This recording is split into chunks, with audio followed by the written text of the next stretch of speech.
Well, Ryan, first win back at home in Division 1. What's your instant reflections on that one? Oh, unbelievable performance by us. Our bowling staff have taken a bit of stick this year and probably came in this game under pressure.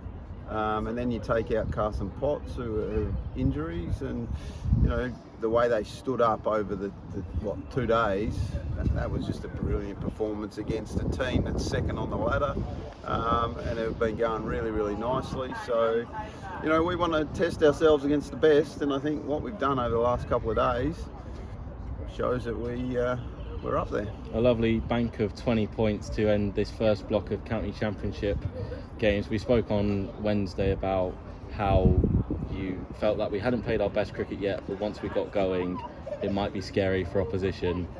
This is the perfect warning shot, isn't it? Well, it is. It is a warning shot. Again, we could pick apart our game. We still, batting this innings, this game probably wasn't great, but the performance of, numbers 10 and 11 to get us those extra runs just shows how valuable it is that we can bat right down the order. So, look, I've no doubt we've still got plenty to go. I'm not jumping up and down thinking we're great, but I would have thought the Durham train's just left the station, so you better jump on. Finishing up on this county segment before we move on to the T20s, David Bedingham, discuss.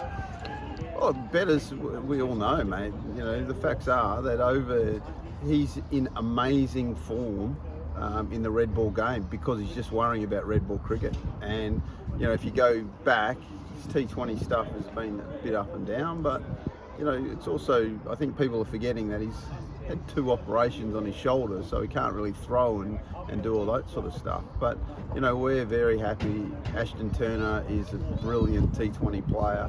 You might see David Bedingham pop up. Don't worry. We've got thoughts and options.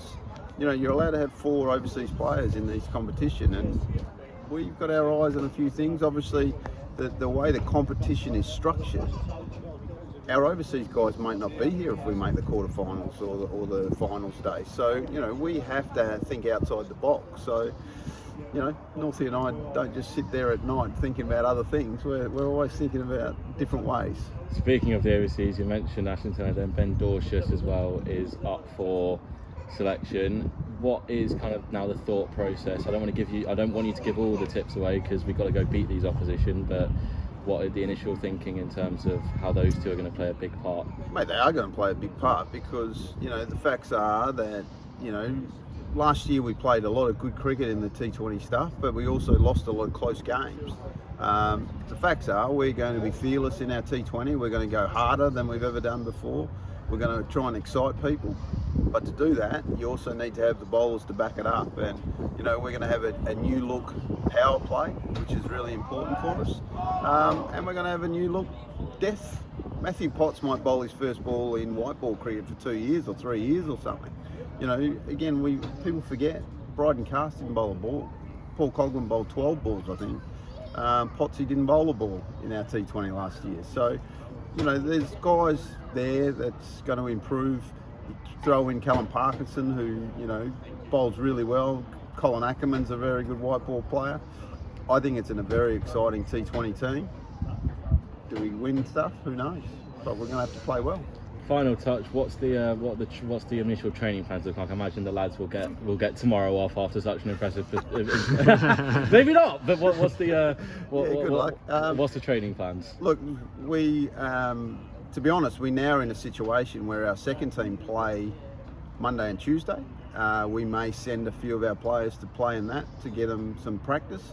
I think you'll see Dorshus and AT playing those games as well. You might see Clark and Parkinson pop up. But then, the guys who aren't involved will start hitting on Tuesday and Wednesday to get ready. And then we're into it. It's not a lot of time to think about it. And again, that's probably why that trip to Zimbabwe is so important for us, because we pretty much have our plans and what we want to do. And now it's just about executing.